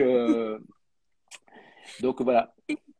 Le choix aussi, parce que ce qui est bien en fait dans Clévao Formation, c'est que et ce que j'aime beaucoup, c'est qu'à la fois on peut choisir des formations en ligne, donc Ouais. ça nous permet voilà de consommer comme on veut, mais il y a aussi ce côté présentiel. Est-ce que le côté en ligne, avec peut-être le Covid, etc., ça s'est plus développé? Tu as vu un changement Ah ben par oui, oui, rapport à... oui. Ah oui, oui, oui, il y a vraiment eu un changement de mentalité, effectivement.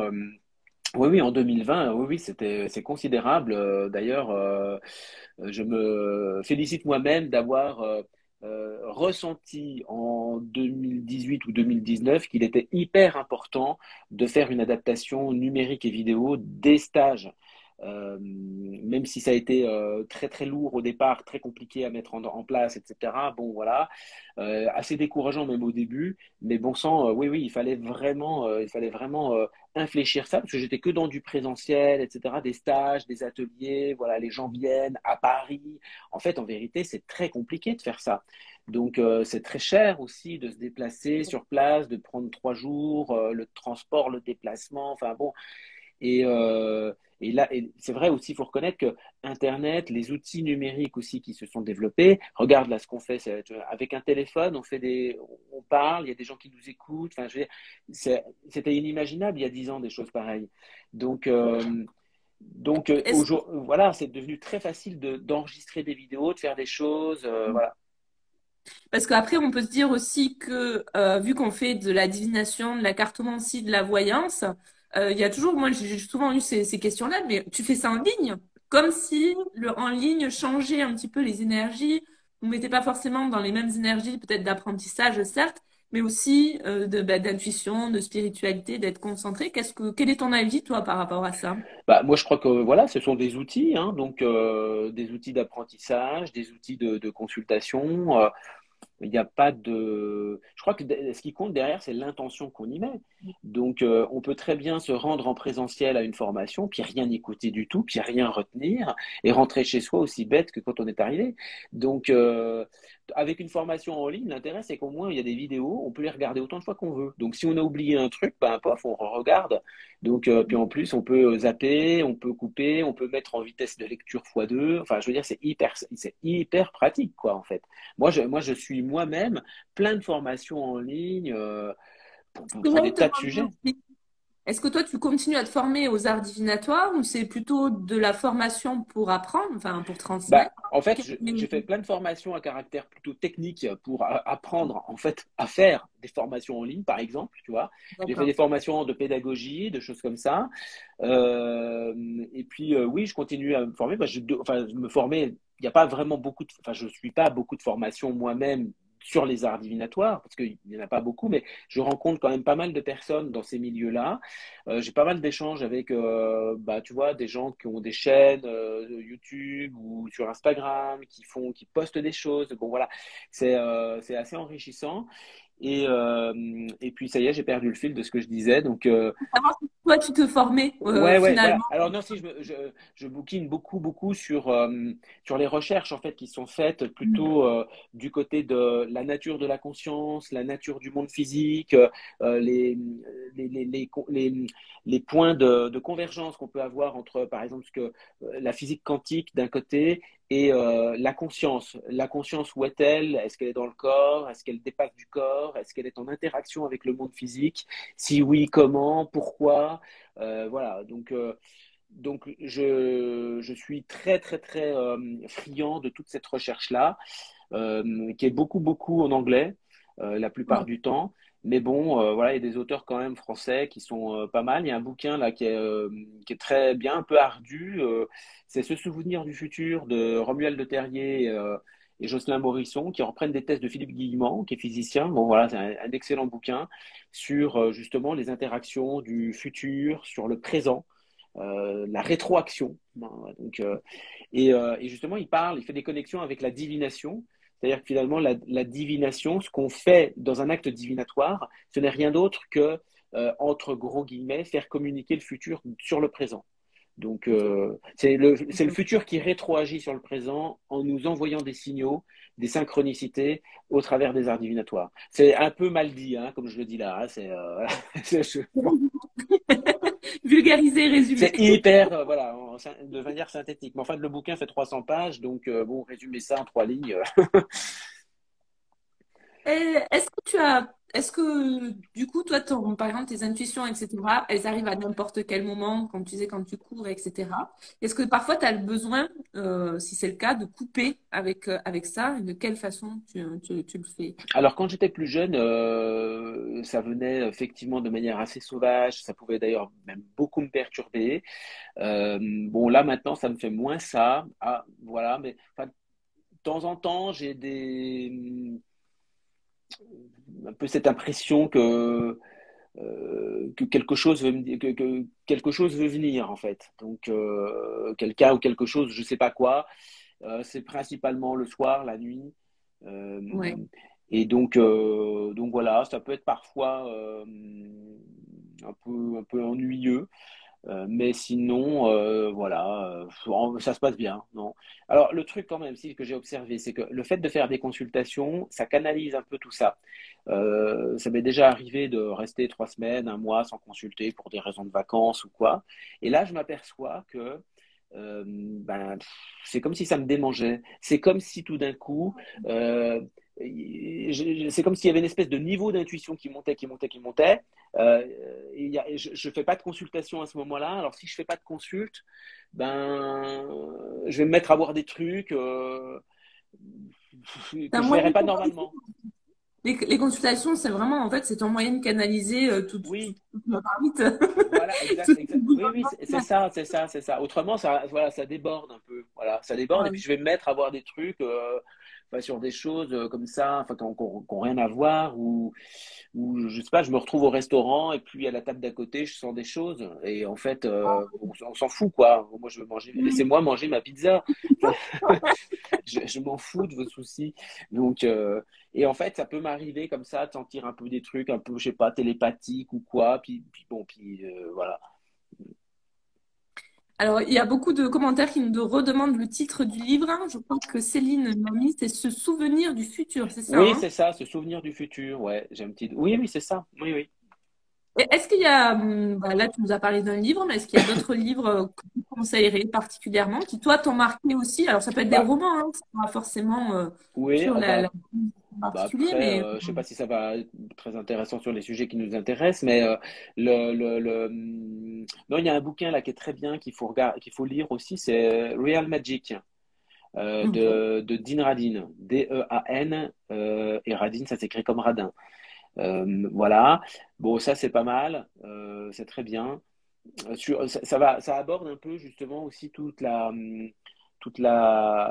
science en fait de tout ça, toute la science de l'intuition, de la conscience, du monde au fond finalement. Qu'est-ce qu'on sait sur ça?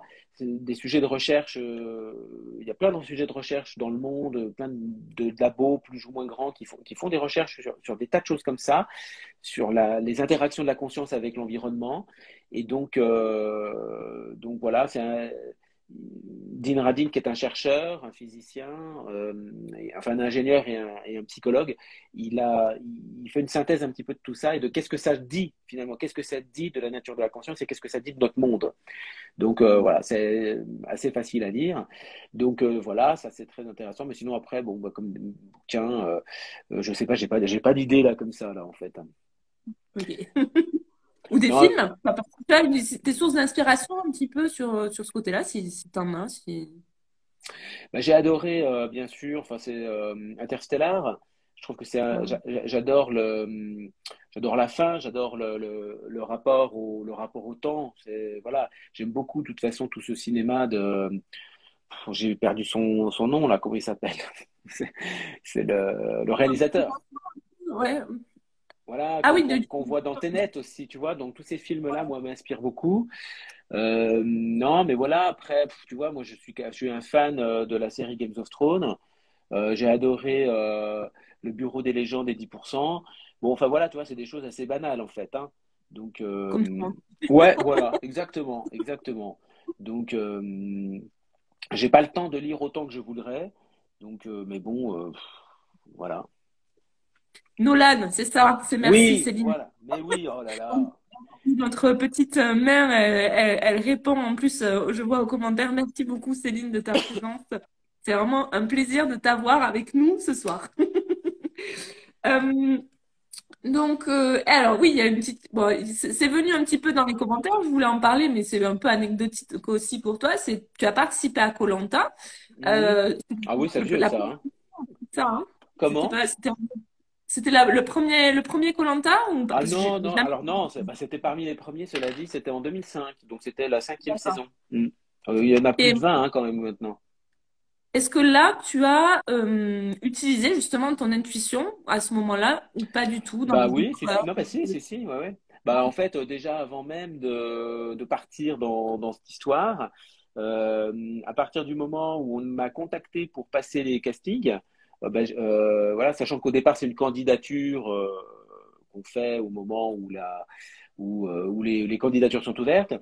Je pensais que c'était un peu truqué d'ailleurs entre parenthèses. Et puis en fait non. À partir du moment où il y a quelqu'un qui m'a téléphoné, j'ai su que j'allais être sélectionné, que j'allais aller dans l'aventure. Et ensuite, ben ouais, dans l'aventure qui est un peu stressante quand même parce que voilà, on peut être éliminé tous les 3 jours et tout ça.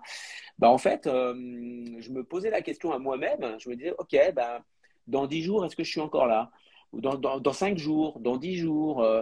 Et puis je m'amusais à essayer de faire la description de la personne qui allait être éliminée. Et puis donc Oui. du coup, je sentais des choses et tout ça. Donc je me trompais pas trop. Et, euh, et du coup, bah, par déduction, je savais que c'était pas moi.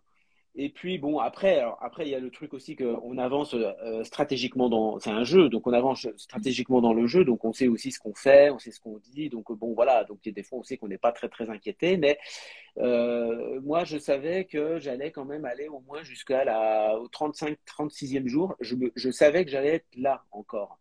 Donc Ouais. et je le savais depuis le 7e ou le 8e jour. Bon, voilà, j'avais cette espèce de conviction. Et puis, je savais que ça allait mal se passer sur la fin. D'accord. Donc j'ai eu, et d'ailleurs, quelque part, je me demande si je me suis pas induit moi-même. Est-ce que, voilà, c'est toujours pareil, c'est le fait de sentir ça, est-ce que ça n'a pas fait que c'est arrivé encore plus? Ouais. C'est, c'est, Oui, oui, on se le prend. ben, Ouais. c'est un peu c'est indémerdable, hein, cette question de pile ou de face, hein, c'est les deux facettes d'une même pièce. Le fait de percevoir quelque chose et de faire que tu vas aller vers ça du coup. Enfin, c'est un peu une espèce de prophétie autoréalisatrice. Il y a un côté un peu de conditionnement, du coup. Il y a Claire qui nous dit c'est de la triche. Ah, euh, bah ouais, après, Dans non, 100 mais moi c'est un peu- ça me rassurait, puis bon, ouais, ouais, Est-ce ouais. que est-ce que c'est un truc aussi sur le plateau dont tu as parlé avec enfin, le plateau pendant le jeu Oui, avec ah les ouais, ouais, gens ouais, qui les avaient gens ils savaient ce que je faisais, oui, oui, oui, oui, bien sûr, ouais, toute la production savait ce que je faisais, et puis les candidats, oui, savaient aussi. Puis d'ailleurs, on me demandait des fois un peu ce que je sentais, tout ça. Donc, ouais, ouais, il y avait un truc, ça n'a pas du tout été mis en avant, en fait, après, dans les épisodes, dans les montages, etc., qui sont très, très, très, très, très raccourcis par rapport à la quantité de choses qui se passent. Mais voilà, enfin, c'est vrai qu'après, c'était une vraie aventure aussi. On a eu l'occasion de visiter à un moment donné, il y avait sur l'îlot dans lequel on était, il y avait des sépultures, par exemple, donc il y avait des squelettes. Et donc, en fait, il y avait des crânes certains endroits qu'il suffisait de mettre la main dans le trou et on pouvait sortir les squelettes, quoi. C'est hallucinant. Donc, Et donc bah là, j'avais fait un peu de voyance sur ça, qu'est-ce que je sentais sur ce décor, sur cet endroit-là, qu'est-ce qui s'était passé, d'où sortaient tous ces squelettes. Enfin bon, c'était un peu étrange. Ouais, l'ambiance sympa. Ouais, ouais, voilà. Bon, ça a pas, ça a été filmé, mais ça n'a jamais été montré. Donc, Ok. non, c'était trop bizarre, hein, c'était bizarre. Est-ce que tu pourrais me donner trois conseils, tu vois, aux personnes qui aimeraient débuter ou approfondir leur connaissance autour des arts divinatoires? Trois Bah, conseils pour sont importants. alors, le premier conseil qu'on pourrait dire, c'est de commencer un peu à se dépatouiller tout seul, parce que je crois Ouais. que en fait, c'est un art, je pense. Donc, c'est un peu comme quand on achète un instrument de musique. On a envie de, si on achète une guitare, si on achète un piano, ben, on a envie d'en jouer comme ça, même si on sait rien faire. On va faire sonner la guitare, on va faire sonner. Et c'est pas impossible que on fasse des choses bien. C'est très intéressant de procéder un peu comme ça. Donc, on dégrossit un peu tout seul. Donc, faut pas avoir peur. On n'est pas obligé de s'acheter des tonnes de bouquins, de commander des formations de fou. Non, on peut. Enfin, je pense qu'il faut commencer un peu tout seul. Après, la deuxième chose, le deuxième conseil, ben, c'est finalement de faire des tirages, de noter tout ce que l'on fait pour y revenir plus tard, pour comparer, voilà, s'analyser, etc. Et puis ensuite, le troisième conseil, ben, c'est quand on a fait tout ça un petit peu, on va normalement peut-être sentir qu'on plafonne un petit peu. Donc ça peut être là que ça peut être intéressant ben, d'aller plus loin, bon, ben, peut-être se faire un cours, trouver quelqu'un. Qui va nous montrer. Donc ça peut être voilà, alors, ça peut être une formation, ça peut être un atelier, mais ça peut être aussi simplement un ami qui s'y connaît bien et qui va un peu épauler la personne. Mais je pense que le quatrième conseil du coup, c'est de ne pas rester tout seul dans son petit coin avec ses petites cartes. Il y a un moment donné, il faut les partager, il faut vivre ça, il faut rencontrer d'autres gens qui font ça. C'est hyper enrichissant. C'est pour ça aussi que le présentiel, ça reste quand même intéressant parce que les gens se rencontrent, ils se voient. Parce que quand on est tout seul derrière son écran, devant des formations en ligne, c'est bien. Mais quand on est à plusieurs en groupe, qu'on va bouffer ensemble au restaurant, qu'on se contacte, enfin, il y a même des gens qui sont tombés amoureux, hein, en fait, hein, dans mes stages. Donc, ouais, c'est arrivé. Donc, il y a vraiment, donc il y a une convivialité et c'est hyper enrichissant ça. Voilà. Donc et c'est probablement ça aussi qui indirectement participe un petit peu à cette ouverture parce que souvent les arts divinatoires on fait ça dans son petit coin, on n'en parle à personne, on a un peu honte. Oui. Voilà. Et puis encore plus des fois quand on est un garçon parce que c'est un peu un truc de fille. Enfin bon, enfin c'est caricatural ce que je dis, mais c'est un peu ça quoi. Voilà. Donc c'est un peu l'idée quoi. Et dans 5 ans, comment tu te vois? Ah, dans 5 ans. Dans 5 ans, j'aurai 50 balais. Eh ben, bah, dans 5 ans, comment je me vois? Bah, je pense qu'il y aura toujours quand même des activités de formation, de consultation. Je crois que je vais jamais arrêter de faire des consultations. Donc, Ouais. je crois que je vais jamais arrêter de faire des consultations. Je crois que même quand j'aurai 70 ans, 75, je crois que j'en ferai encore. Donc, bon, voilà. Donc ça, et puis bah, peut-être des formations aussi. Alors peut-être j'en ferai un peu moins. J'aimerais bien, j'aimerais bien peut-être m'ouvrir sur d'autres champs. J'ai beaucoup parlé de science, des recherches sur la nature de la conscience, sur les interactions entre la conscience et la physique, hein, le monde physique, etc. Alors moi j'aimerais beaucoup parler de ça aussi, mais j'ai pas du tout les compétences. Donc pendant un temps, j'ai pensé que j'allais reprendre mes études de sciences, de maths et de sciences et de physique, mais très honnêtement, j'ai pas le courage. C'est, enfin, c'est trop chronophage. Voilà, c'est bon. Franchement, ça va. Je Je sais sais pas même. quel est ton niveau, mais si tu veux monter jusqu'au doctorat, Oui, non, non, voilà. mais franchement, voilà quoi. Non, bah en plus j'ai régressé parce que je sais même plus résoudre une intégrale. Enfin, tu vois, c'est, voilà, calculer une dérivée, je sais même plus comment on fait. Donc, franchement, donc là, maintenant, j'ai un niveau de première S, quoi. Enfin, je sais même, en plus, ça n'existe plus, la première S. Donc, c'est, donc, c'est plus comme ça que ça s'appelle. Mais bref, donc, peut-être faire d'autres choses, parler de sujets un peu plus transversaux. Voilà, j'aimerais bien faire ça, donc m'entourer de gens, peut-être aussi comme ça. Avec, pourquoi pas, des formations à un moment donné aussi qui vont peut-être aller davantage vers du bien-être, du développement personnel plus large, en fait. Donc, où il y aura peut-être moins de. Enfin, bon, voilà, je sais pas. C'est ce que je vois. Bon, voilà. Il y a Céline qui nous dit, c'est l'avantage du métier, on peut vieillir et ça passe toujours. Je trouve ça rassurant de se dire qu'on peut consulter jusqu'à l'âge de son Ah choix. ben oui, mais C'est vrai que complètement. le cliché qu'on a, c'est Madame Irma et Madame Irma est pas si jeune que ça Non, au c'est vrai. final. Non, mais c'est vrai. Puis moi, je pense qu'en plus, c'est un métier quand même, en principe. Enfin, moi, je le vois pour moi, mais je crois que je le vois pour d'autres. Et je pense que Céline, elle va dire pareil. Voilà, je pense qu'on se bonifie en vieillissant. On a l'expérience, on a la maturité, une espèce d'expérience de la vie. Et puis, on s'enrichit aussi énormément de toutes les expériences de ces gens qui viennent nous voir en consultation. C'est des leçons de vie parfois, souvent, tout le temps même d'ailleurs. Voilà, des gens qui ont des fois 20 ans de plus, qui ont une vie extraordinaire ou des fois très difficile, et puis qui t'apprennent, enfin qui ont réagi, comment ils ont fait pour réagir, ou des fois des gens qui se sont plantés, et puis ils viennent te voir parce que justement ils sont encore dans l'impasse.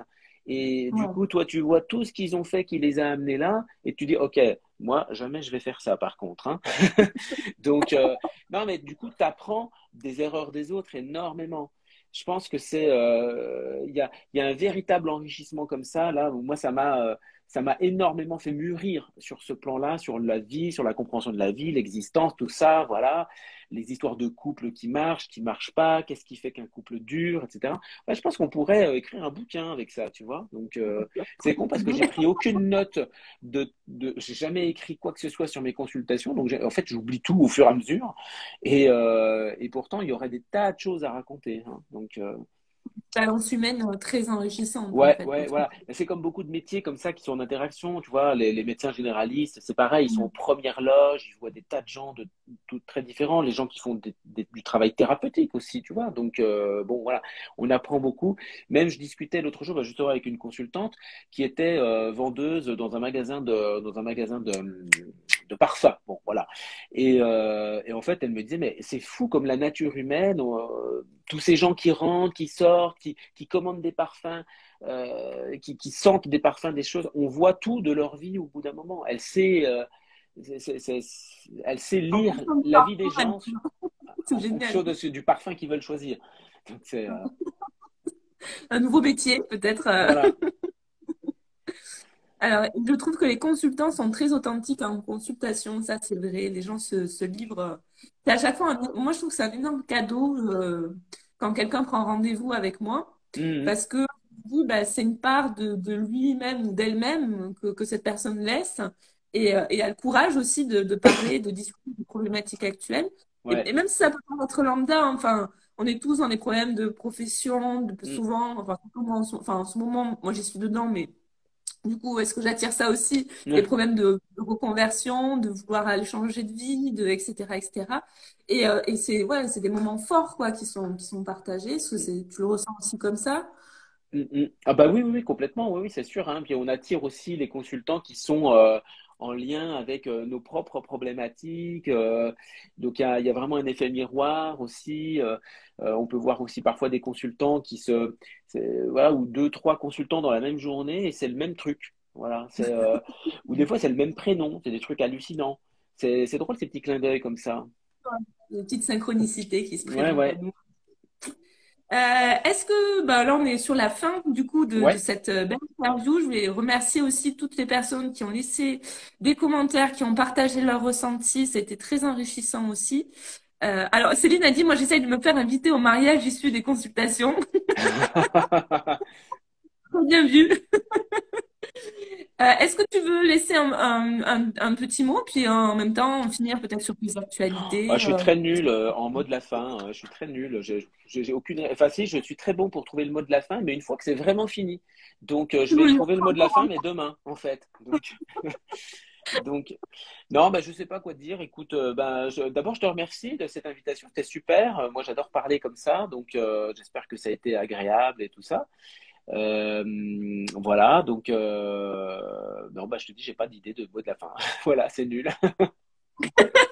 Alors, on peut te retrouver quand même sur ton site web pour Oui, retrouver toutes tes formations. C'est Cléva aux formations. voilà, Il y c'est a ça. sur Facebook aussi, c'est Cléva aux formations. Sur Instagram, c'est sur alexis.tournier, si je ne me trompe pas. C'est bien ça? Sur Instagram, ouais, ça doit être ça, ouais, ouais, ouais, c'est ça. Je suis pas très bon en Instagram, mais ouais, ouais, c'est ça. Et puis sinon, j'ai mon site web de consulte, mais bon, voilà, bon, pour l'instant, j'ai pas de place, hein, donc voilà. Donc, j'ai regardé par curiosité ton agenda, je fais, ah, mais dis donc, Oui, oui, c'est un peu fastidieux là pour prendre un rendez-vous. Mais bon, prenez-y vous à l'avance. voilà. Mais merci en tout cas à toi, Alexis. Enfin, pour moi, tu as été aussi et tu restes une grande source d'inspiration comme Céline, puisque vous avez vraiment enfin, cet horizon de vulgariser un petit peu les arts divinatoires et de se dire que c'est pour tout le monde. On peut chacun aller chercher un petit peu aussi son développement personnel Ouais, et, ouais. construire son propre chemin à travers. Et je trouve ça super chouette, je m'y reconnais beaucoup. Et Mm, donc, mm. merci Eh d'avoir ben, merci partagé. à toi, Eileen, c'était super. Tu vois, c'est aussi grâce à des gens comme toi, comme ça, qu'on peut diffuser le message, qu'on peut, comme ça, aussi bah, continuer justement un peu à démocratiser ces arts divinatoires qui deviennent, bah, qui font partie en fait de la grande famille des arts. Voilà, tiens, ce serait ça le mot de la fin.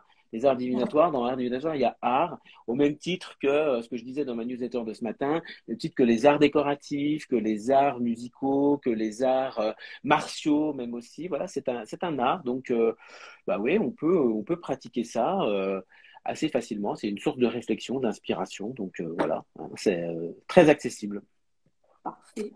Et pour ma part, pour les 5 sens des cartes, ben, vous pouvez évidemment me retrouver sur mon compte Instagram, le compte Facebook qui a le même nom, mon site web, les5sensdescartes.com. Et ma prochaine actualité, pour l'instant, c'est le 8 et 9 février. Sur Facebook, je participe au salon virtuel de bien-être organisé par Histoire de Fait 30 et j'y animerai deux conférences, une sur se tirer les cartes et avoir des petites astuces tout simplement et présenter quelques oracles pour vous aider, vous accompagner. Et l'autre ben, sur le tarot et l'histoire du battleur, un petit peu ce fameux conte et fabuleux conte initiatique qui nous amène donc toujours à la recherche de nous-mêmes, quelque part, de notre petite lumière. Voilà, et bien on vous souhaite une très très bonne soirée. Merci encore Alexis, Merci merci à à toi, Aline. Céline, Au revoir à merci tous. à tous les abonnés. Et on se retrouve. Et si, j'ai oublié le prochain. Ah, si, si, une petite information exceptionnelle quand même. Ah, Le prochain Cartomancie et compagnie aura lieu en février. Je n'ai pas encore la date. Mais normalement, si tout se passe bien, devrais le faire dans les locaux d'Arcana Sacra qui édite pas mal d'oracles sous. C'est la maison d'édition Alliance Magie qui ont le label Arcana Sacra et donc qui sont basés à Balma, à Toulouse. Et donc, j'irai sûrement me rendre chez eux pour discuter avec la directrice de cette collection-là, de ce label-là, pour voir un petit peu ben, comment une maison d'édition édite, choisit, travaille avec les auteurs, les autrices, les illustrateurs, illustratrices. Donc voilà, ça c'est la ah petite bah grande super, ça nouvelle. va être un super, super programme, ça, hein. J'ai hâte. En tout cas, merci Alexis encore. Bonne Merci à soirée à tout le toi. monde. Bah, bonne soirée à tous. À bientôt. Salut, Eline. À À bientôt. bientôt. Au revoir.